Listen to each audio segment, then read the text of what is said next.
Hi everyone. Thank you for joining us today for the launch of Farah Bashir's brilliant first book, Rumours of Spring.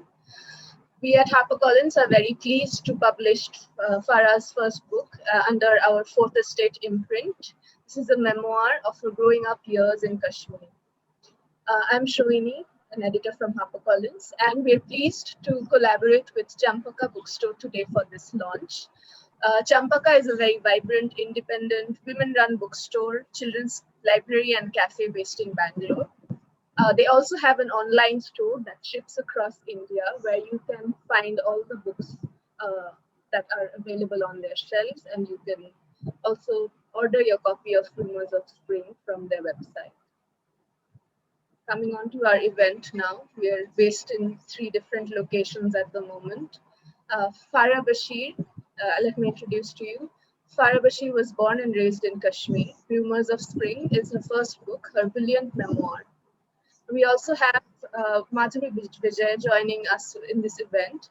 Madhuri is the author of The Far Field, which won the JCB Prize for Literature in 2019, the Tata Lit Life First Book Award, and numerous other awards. Thank you for joining us today, Madhuri. Rumours of Spring is an extraordinary, illuminating account of Farah's girlhood years spent in Srinagar amidst increasing violence and political turmoil. It took Farah almost a decade to write the book, and it also took us a while to publish the book with the pandemic raging. But here we are finally with this extraordinary, illuminating, resilient book in our hands. Madhuri, Farah, I will invite you to launch the book formally right now. We'll hold our copies. Madhuri, your copy will be reaching you soon, but yes, here we go.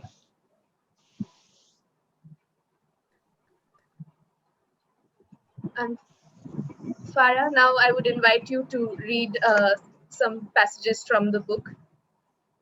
Sure. Thank you, Shohini. Hi, Madhuri. So I'm going to read 2 passages from the book. One is about, the times that these despairing times that we find ourselves in during the second wave of COVID in India. It just took me back. We're all locked inside. It's been weeks since I've stepped out, and the same for so many people. They have their loved ones in hospitals. Most of us who are locked inside, the only connection to the world are our windows. You look out. The other day, there was an ambulance downstairs, and how did I see it? I just went to the window, and there are all these desolate faces on other windows in the neighborhood, looking out, completely helpless. And it actually took me to a time where windows were such an important part. Opening and closing of windows really meant a thin line between life and death. It symbolized something between life and something about life and something about death.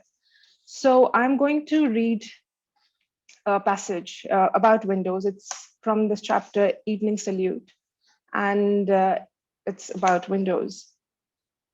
Bob spent hours on the second floor, sitting behind different windows. In the mornings, behind the wire mesh of the window in the kitchen, she watched me leave for the bus stop with Ramzan Kak. During the late afternoons, when I returned from the school, I'd find my favorite hung yogurt hanging in a white muslin cloth from a peg above the same window. In the evenings, she would soak up the charm of the street as it filled with young women returning from colleges or tuitions, and men gathered at Vanpyund discussing politics or bantering. Bobby used windows for another purpose. She communicated with her youngest and favorite daughter, Nilofer, a lecturer at a nearby college, through different windows, as she didn't rely on the phone too much. Bobo would stand near the window of the drawing room if she had an urgent message to pass on. It was the corner window, the first one visible from the lane which led to my aunt's college. She made it appear urgent by standing there, for this would prompt my aunt to walk into our house immediately. Some days, to kill time, she sat on the windowsill of the study adjacent to the drawing room. My sister Hina also used windows to call her friend Rifat. Her window was on the second floor in our parents' room, which was right above the living room. On some summer evenings before 1989, after school, I'd spend time by the windows of the big hall on the fourth floor of our house. I'd take a bottle of water with me and empty it slowly by pouring it onto the street. It amused me to see the droplets dance their way down. The water never fell on anyone, or maybe it did, but no one ever looked up in anger to reprimand me. Every window in our house seemed to have been assigned a specific role.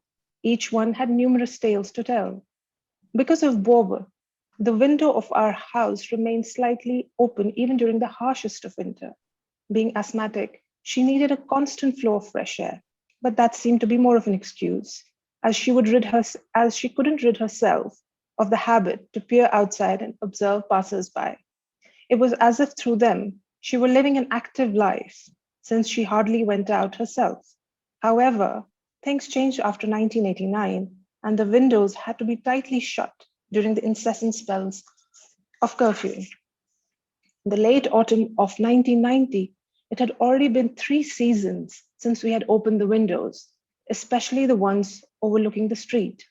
Open windows were an easy and Open windows were an easy and unobstructed passage for bullets and grenade splinters to make their way inside. Even a peep could be dangerous. Letting in fresh air would cost us dearly. So this is one. And the second passage I'm going to read is from the chapter Shadow of a Siege. It's again, while all of us are confined to our homes and there are children who have to take exams, and there has been recently this debate going on whether CBSE board exams should be cancelled or what should they do about it. So there's a huge dilemma, and it also reminded me again of a time when, due to prolonged curfews and rescheduling and firings, because of the heightened years of political strife in Kashmir, our exams would never happen on time. So I almost used to lose all the interest. I mean, I would be bribed by my grandmother or mother to do well, but by the time exams would happen, there would inevitably be something, and it just didn't matter anymore. So I'm going to read a passage, basically, from that time. If you graduate with this distinction, I'll get you gold earrings that are bigger than I gave your sister. Mother had promised me. Father had promised to buy me a camera. Other relatives were expected to give token money as and when they would visit our home to congratulate me after the exam results were declared. There would perhaps be a small party. To celebrate her grades, a distant cousin had her ears pierced in the presence of guests. Another one got engaged during a celebratory party, as her would-be mother-in-law was smitten by her beauty on the day of the function. Graduating with a distinction was life-changing in many ways. While I was not inclined to get engaged or to have my ears pierced, I had mine done many years ago, I was looking forward to taking the big decisions of life. I was getting impatient to plan my life beyond high school. I was getting excited to finally give up studying subjects that I lacked interest in. I wanted to read Urdu for pleasure and not necessarily to pass exams or secure good grades. Matric pass connoted a new life, a passage to freedom. Thereafter, one could choose to be anything: doctor, engineer, lawyer, lecturer, the azadi to choose one's destiny. It was also for the first time that we could compete with the students across the valley and Ladakh, though not the entire state. The school term in Jammu had a different academic calendar from ours. Even though the board or state exams were not supposed to be as tough compared to the ones held at school, it was a sheer number of pupils appearing for them that made them more exciting and challenging. Owing it to being another unquiet year, just like the previous two, in 1992, schools across Kashmir had been open sporadically, and all of us struggled to finish our syllabus by ourselves at home. I was not particularly good at physics and had to seek help from my cousin who lived nearby. He would come over to our place and to help me whenever he could, but even that wasn't enough. Indefinite curfew interspersed with civil curfew lasted for days on end. But private tuition or not, I was determined to secure a good percentage. I studied relentlessly. Your future depends on these results, Mother would often say throughout the year. She said it more emphatically on the morning when Ramzan Kak excitedly announced as he walked into the living room with a pot full of bread, "Der Chuchu Dramut." Looking at my exam date sheet printed in a newspaper made it a big deal. I was so excited that I ran a mild fever for a couple of days, but there was worse to come. It was the week of December, and our exams were to begin soon. Babri Masjid in Ayodhya was demolished. We in Kashmir were put under preventive curfew, as if we didn't have enough curfews of our own. It impacted our exams, postponements, and rescheduling. The exams that were supposed to end in 10 days took a month and a half to finish. I lost interest in getting a good score. It was difficult to maintain enthusiasm, and the curfews put our willpower to test. I didn't care how well I did, I didn't secure a distinction. By the time results came out, 5 months after they were supposed to, my excitement had dried up completely. The gifts promised to me by my family were forgotten. There was no celebratory lunch at our house, not because of my grades, they were not shameful, but the fact that between December 1992 and April 1993, another tragedy befell us. After a gun battle in Lal Chowk near Palladium Cinema, troops had set ablaze an entire patch of shops. My maternal aunt's husband and some more relatives owned a few of them. It was in the wake of that misfortune that Boba encouraged me to do better the next year. Ye voyage de maitse. She promised to give me the heirloom ring again. The promise didn't stir anything in me. It seemed like the time of exams had become jinxed. In October 1993, a month before the dates were announced for the final exams, militants had taken refuge in the Hazratbal shrine. It's going to be Karbala this time. May Parvardigar keep all of us in his safe custody. Mother sighed. When Moy Muqaddas was stolen in the 1960s, thousands of people took to the streets. People would gladly lay their lives to protect the relic of their beloved prophet, peace be upon him. Thankfully, it had miraculously reappeared after 2 weeks on its own. With the siege and subsequent investigation of the mosque, despair and panic found their way into every house in our neighborhood. Bobo sobbed ceaselessly on her prayer rug. Father and Ramzan Kak remained glued to the transistor radio for news updates. The siege lasted for around 40 days. It involved prolonged negotiations between the militants and the government. Every other day, there were new demands from the militants, and state laid out new conditions. People, as expected, took to the streets, but dense militarization ensured they did not reach Dargah. Scores of unarmed protesters were killed and injured during that October near Vejbur. Unsure of the outcome and the uncertainty that prevailed around the siege, I had lost all the resolve to do well in my exams. What was the point? People were struggling to stay alive. How did my distinction matter? The round the clock curfew, the killings, the protests, the futile dialogues, the labeling of men sometimes as militants, sometimes as mercenaries, the constant shifting of power had done its damage. I didn't know then, but it was the beginning of an apathy for my own self that would last for a long time. Our lives are controlled from elsewhere, and the dreams that we dreamt were always at the mercy of someone else, someone occupying us, ruling us. The red of the coral of Boba's ring did not appeal to me anymore. So yes, those were two passages. Thank you so much, Farah, for those words. Now, Madhuri and Farah, I invite you to join us in this conversation. Sure. Thank you, Shohini. And thank you, Farah, for reading a little bit of Rumours of Spring for us and for giving us a glimpse into the world of the book.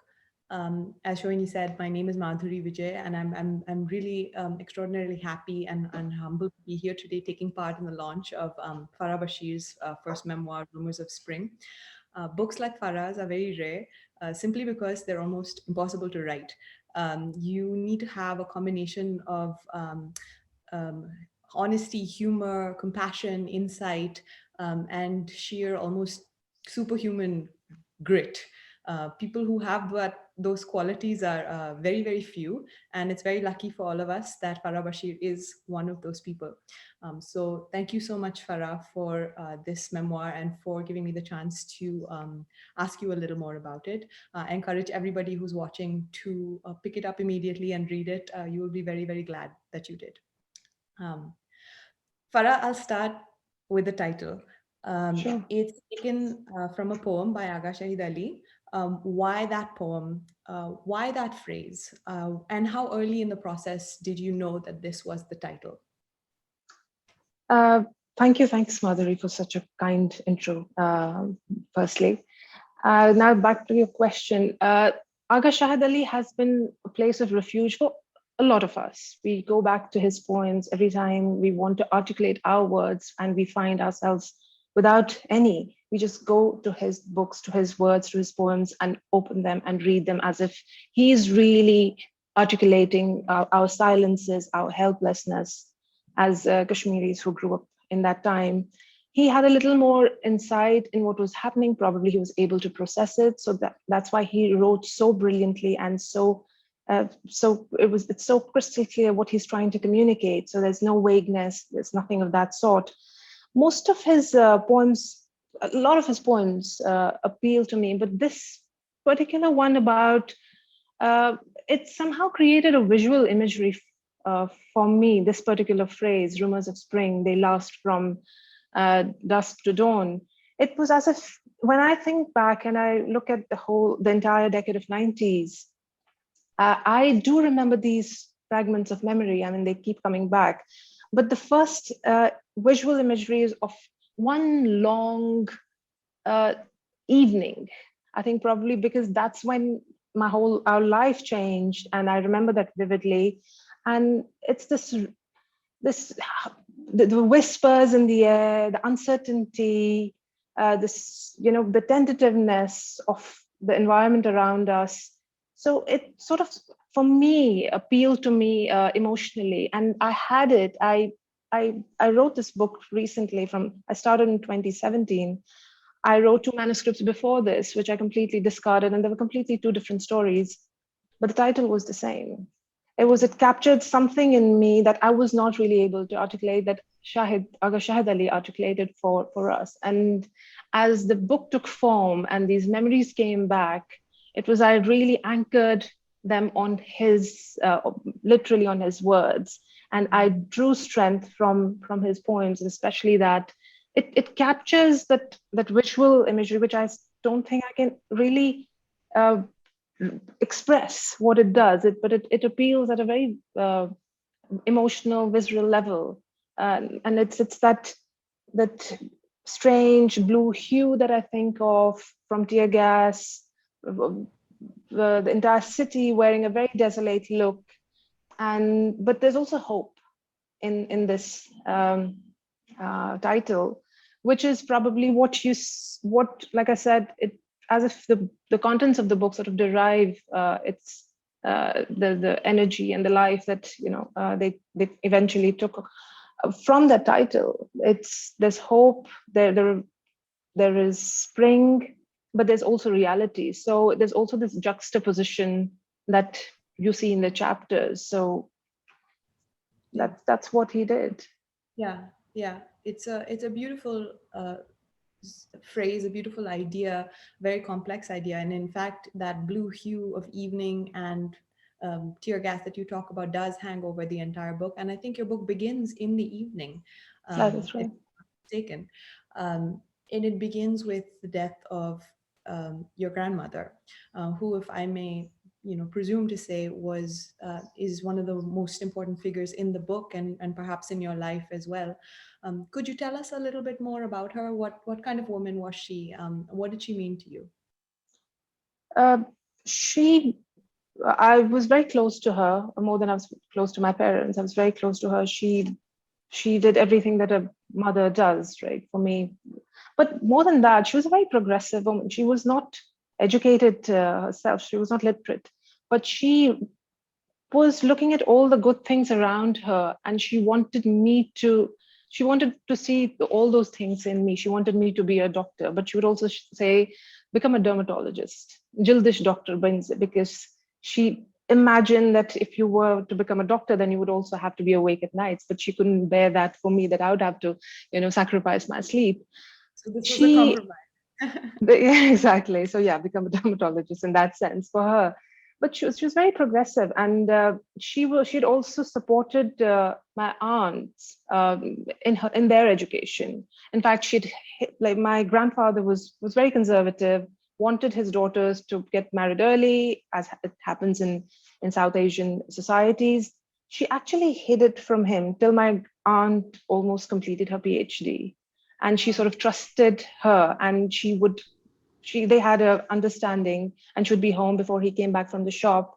And she actually has a PhD only because of her. And what I also realized was, when I looked back and in retrospect, I looked at all these memories and I spent time with the drafts, I realized that I hadn't really written much after her death. So, and then I started examining her. The structure actually came after the book was picked up by HarperCollins, and it just appeared to me that I hadn't written much about her death.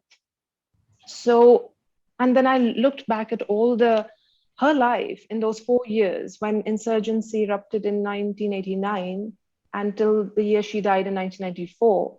I saw her shrivel, literally. She was this tall, very elegant woman, uh, had a very strong presence, and people used to look up to her, and she had always these great advices to give. But for her she used to spend most of her time on the window at the windows, like I read out. For her to completely alter those things, her habits, towards the end of her life, for her to be fearful, for her to not know what was happening outside. She would mispronounce bunkers as bunker, and I would chide her sometimes. And then I realized what was happening to her. She was being introduced in the late years of her life to a world which was so threatening.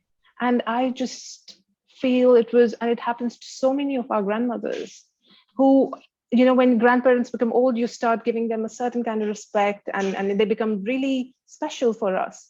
And to see where I derived my strength, my love, all of that from, to see that person feeling threatened, shriveling up, it was not, I think it was a trauma that sort of, I didn't even know. I carried it in me till I wrote. And I see my I see my niece now, who is who has same kind of relationship with her, similar kind of relationship with my mum, who's a relatively a stronger person. But I can't imagine if she were to see my mum sort of deteriorate in her, not only through her health, but the circumstances around her, diminishing her, decimating her. And what does it do to a child? Their life, the center of the universe, gets shaken. Yeah, for you it seemed to be, she was literally the center of the universe, and she is the center of the book, the spine of the book. Almost, she runs through every single chapter. Every chapter begins with her, almost like a literal spine, and then the chapters are the sort of ribs that go out from the spine, and Absolutely. they are held in place, they're anchored in place, by that one, by her knowledge, her wisdom, her increasing fear, her disorientation, and the agony that you feel watching all of this unfold. It's a really unusual and very, very heartbreaking structure, I thought. And I think a lot of people think a memoir is just, what's so difficult about a memoir? You just say what happened, right? You start at the beginning and then say and then and then and then. But really, it's a work of literature. You have to choose how to tell something, how to tell even the simplest thing. There are a number of choices to make. Could you tell us a little bit about the sort of artistic choices that you made while writing this incredibly personal story? See, there is so much written about Kashmir that it actually becomes a challenge in itself. What's the new thing that you're going to write? I remember when I was trying to write 10 years ago, and there were like lots of friends, cynics, who would be like, what's the new thing that you're going to say? Everything has been told, but there's nothing new that you're going to write about. And I thought, for a long time, I thought maybe yes. And that's why I was working on fiction initially. And I was trying to write novels. But increasingly, when in 2010 there were 120 boys who were killed, and it was, these were like, all these boys were teenagers. Most of them, the youngest was 8 years old. It really made me look back and look at my teenage and adolescence and see what happens to a girl. Have we seen what happened? Because a lot of journalists sort of followed and sort of reported on the kinds of lives these boys lived. They went to their rooms, they took photographs of the belongings, of the report cards. It was a very moving, detailed account that they brought out. And I was like, what happens to uh, girls who go through this and cannot articulate what's happening because of fear, because of you just want to be invisible. So that was one part of it, to examine it. And second was to, why would anyone read a young girl's story? Aren't there enough stories about Kashmir, and why should they write? And there are more devastating accounts which come out. So it was really trying to humanize it, trying to basically show what can happen, like in an ordinary thing, like where you need to go to the washroom at night and you cannot switch on lights and you want medication for your period cramps, something as small as that, as some where people, which things people take for granted. I also wanted to shift the lens back to humanity, because the kind of media that's reported on Kashmir, there's so much of dehumanization. People look at numbers, okay, fine. It's been normalized over so many years. And then what happens to these people who are left behind, who don't die, who survive? There is this particular quote from a sentence from Hisham Attar's memoir, The Return. His father was one of the political prisoners who was disappeared. It says, "Is there greater achievement than suffering, of coming through mostly intact?" So, what happens to these people, and how do they live? I thought it was important. That for me started becoming like a story that I wanted to tell, but I didn't want to be like a favor to the reader. I wanted it to I didn't want to tell these stories shabbily. So just because they were, initially they were, Shohini would know, they were sort of, I did 3 structural drafts. One was about the years, like 4 years, and we put memories like that. Another was about how thematically. And then finally, when I saw that there was nothing after my grandmother's death, and I thought, no, this is really the anchor that I've been looking at. Sure. Yeah. No, that's really fascinating to know, because I think people have this idea you just sit down, you write, and then there's a book, right? But it's a much more um, convoluted, digressive process than that. So thank you for telling us about that. Yeah, and you're absolutely right. You write about all the people in your life with incredible respect, and incredible detail and affection. But you also write about um, culture, that particular Kashmiri culture of the late 80s, well, not, but that sort of ended when the insurgency began, or that was almost another casualty of the violence. For example, Kashmiri Muslim weddings, like as you write, which are normally night affairs, have to be moved to the daytime because Today, of curfew. And in a personal example, you write about an episode where the winter rations, the winter store of food in your house, are raided by soldiers who think that nobody would store so much food unless they're harboring militants. But that's actually a tradition, is to store food for the winter. Um, why was it so important to you to not only talk about the personal toll, on you and the other individuals, but also these the sort of the cultural toll? What is at stake in these communal rituals? uh, we Kashmiris, we take a lot of pride in our culture and our heritage, and losing that so fast was, I think, more debilitating than anything else for a young girl, because when you're growing up as a young girl into a young woman, there are certain rituals, certain traditions that you will follow, and you will behave in a certain way, and it's going to be your way of life. And when that changes overnight, you are really on shaky grounds. You don't know what's going on. You're losing family, you're losing friends, there is mayhem in the city and the whole place. And on top of that, you're also losing these traditions, rituals, which really hold the society together. So, and it's a loss that a lot of us feel very. It's not sad, but we feel almost like, it's very personal. Like, and we try to create these things now by ourselves wherever we can. Of course, I can't store that much granary here, but whatever little things, whether it's cooking the same way, like for example, if I have to cook, I cook exactly the way mom would cook, even though I have not been living in Kashmir for a while now. But it's about retaining parts of your identity. I remember there is this writer, Amin Malouf, who actually there's this book that he's in his book on identity. He talks about how culture.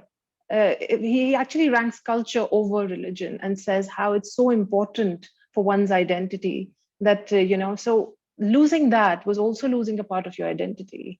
And it's also this book, like you rightly said, it also captures a period, a time in Kashmir's contemporary history which doesn't exist anymore. And it's almost like a record of social history from that period. As I already see my nephew, who is around 21, he looks at this and almost treats it like a book of history. Oh, this used to happen. Oh, that, so there are certain things that he had no idea of, or there are also certain things which he can't relate with. He'd be like, why were you so afraid when there was curfew? What was the big deal? Because he's grown up in curfew, he's born into curfew. So there are things which the younger generation is also picking from this book. It's not only what happened to women, to children, but it's also how a time was completely transformed overnight, literally, and so much was lost so fast. Yeah. And I think a culture's resilience, or people's resilience, is often to be found in culture, in shared rituals of whether it's weddings or funerals or, festival days. What makes us a particular culture is contained in doing certain things together. And when you aren't able to do those things, then you're just people in a place. Um, Exactly.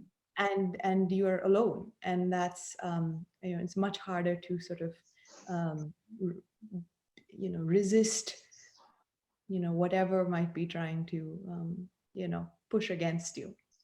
Yeah, so it was, for me, that was a very unexpected and really, really sad part of the book, because you're right, in so much of what I've read, at least about Kashmir, a lot of it is focusing on what has sort of been added, the sort of the addition of fear, the addition of violence, the addition of soldiers and militants, and all, it's all sort of what has come into it, but not what has sort of been um, taken away in that Yeah, sense. it's So also as it was a profound loss as our generation, especially because we've seen closely. We were old enough to absorb what was going on, about to understand the codes of our culture and wanting to live them and be the kind of people we would be.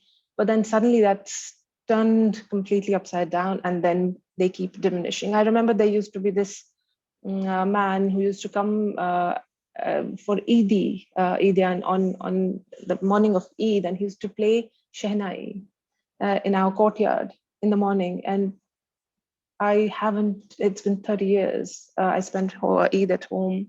I haven't seen any Shehnai Wala. And yeah, if you talk to 30-year-olds now, they would have no idea who this person was. And I don't know where he went and what happened to him. So it's also what Kashmir was like 30 years ago in terms of culture, and how we've lost that too. And that's not an easy loss. yeah, yeah. As a, it was a very strange reading experience that I had, when I was reading your book. So much of what you write about is was so familiar to me, because there are this various stages of girlhood, which I had, going to school, and in one particular example, you write about covering your school books with brown paper. I did that. I still remember, fold this way, clip this, snip this, do that, paste here, all of that. I still remember all of that.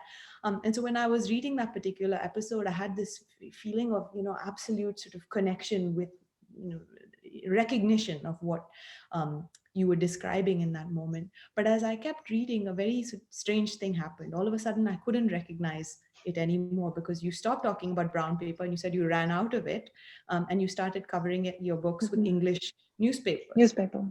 Yeah, and you were from India, and you would look at the ads for, for laundry detergent or for toothpaste, and you look at the people who are the models for those ads, and they're smiling. And if you don't mind, I just read what that passage.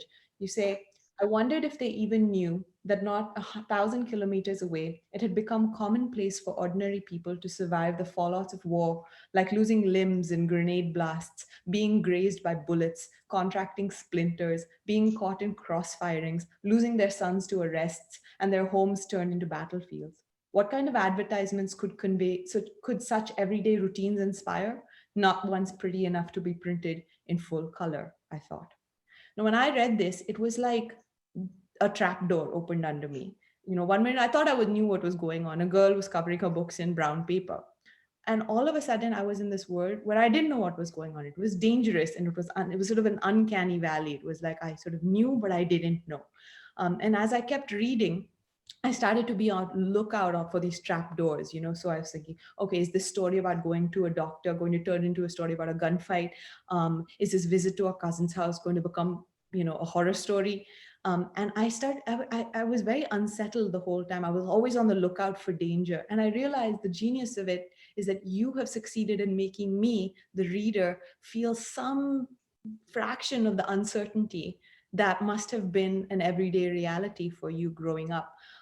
Was this a technique that you deliberately cultivated to sort of turn the familiar unfamiliar, to begin with, the most ordinary, comforting scenes, and to kind of pull the rug out from under the reader? Because you do it often.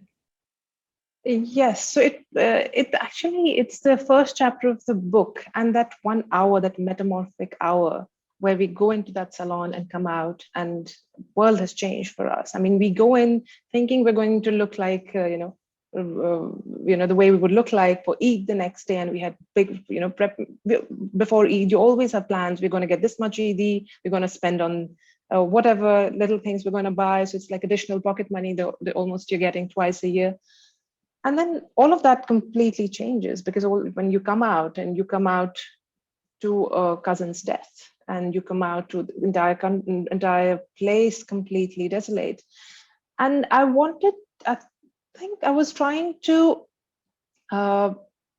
keep that constant in the book, of that shift, that abrupt shift, and which is what life was changing on an hourly basis back then. And it was, so I couldn't have had so many shifts, but it was that shift that could have been constant throughout the book. So that was conscious. And I also like this, I really admire this, the writing of this Chinese American writer, Yiyun Li. I think it's something that she also does in her short stories, and it's always appealed to me. And when I started writing, I realized why was it appealing to me, because life did change. That abruptness was so much a part of our life, and sometimes still is. You'll sleep perfectly okay. In the morning, you wake up, you'll open your Twitter, and then suddenly you'll see people have been killed. Something has happened. There's crackdown. Houses have been burned down, and it's that unexpectedness of life. So much uncertainty that I really wanted to leave, but not jar the reader, but leave there. So, I mean, it's what you're telling me, what you're describing is, I recently watched this Palestinian film, The Present, and it's about a daughter and her father navigating checkpoints in Palestine. And they it's a short feature film, about 35 minutes. The whole time you're expected something bad to happen to them. Is the trauma that you also feel, that that of uncertainty, of that abruptness, that these that you as a reader, as an audience, sort of absorb. But for me, it was really that hour that I wanted to mimic throughout the narrative. Uh, You do so. It's very, very effective, and very, very it lasts even beyond the end of the book. You still feel a sense of unsettledness, the idea that life can change on a dime. It can change in the next minute, no, in the next minute, no, in the next minute. And we all have, in the last year at least, experienced that life has changed for yeah, all of us, no matter where we are, no matter who we are. We are all familiar with that sense of tomorrow. Today is okay, tomorrow might be disaster. exactly. um, but I suppose, on the same token, you might think, in keeping with the title of your book, today was disaster, maybe tomorrow will be okay. There's also that possibility, right, which we have to hold out for, I guess. You recently said something very fascinating to me. You said, it increasingly appears to me as if the understanding of India by its citizenry is contingent upon them understanding Kashmir in its entirety, as if the comprehension of the political is dependent on the knowledge of the personal, and the personal has turned into an inescapable collective. Could you tell us a little more about what you mean by this, and why is it so important to save the personal? Uh, it's when there have been incidents of violence in Delhi, especially in India, in the last few years. And every time people just take to Twitter or social media and say, "Oh, there's Kashmir. India is turning into Kashmir. It's Kashmirization of India." And it used to really offend me in a way, because you really, just because there is a part of uh, country's capital where you see violence in a certain pocket to a certain minority, it's really not Kashmirization of India. It you where life comes to a standstill, where everyone is impacted, where there is an epidemic of mental health, where people leave the houses and there's no guarantee, or at least when I was growing up, no guarantee of them coming back alive.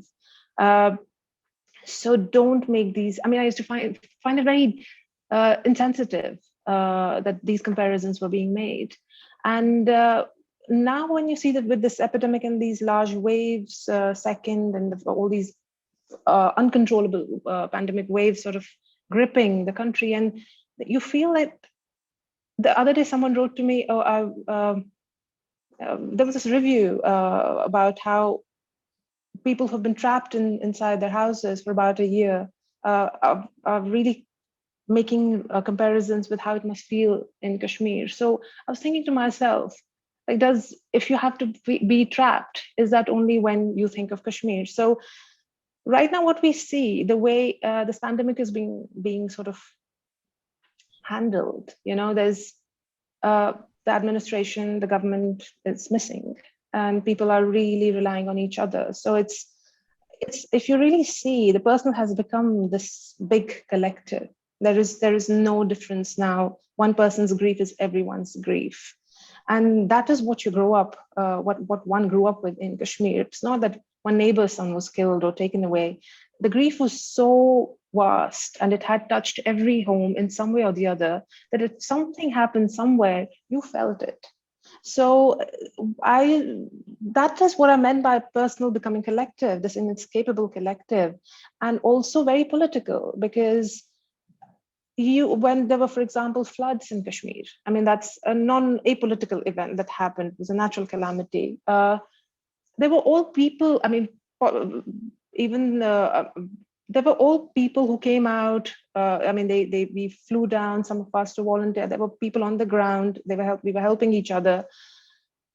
And again, the administration was very selective in helping. And obviously they do these photo ops, which is completely brazen in today's time. They're not even doing that. They don't even care about that kind of superficial image. So increasingly, we're living in a world where they all are intertwined, where there's no, if one has to resolve something collective, it or personal, it gets informed by political very fast. And there is no escape. So it's not like, oh, Kashmir is not my problem, or some other place where there's, which any other conflict zone is not my problem. It is everyone's problem, because this person has, it's a synapse. It has reached everyone, every home, and the political apathy is really informing how our lives are going to be shaped, or are shaping.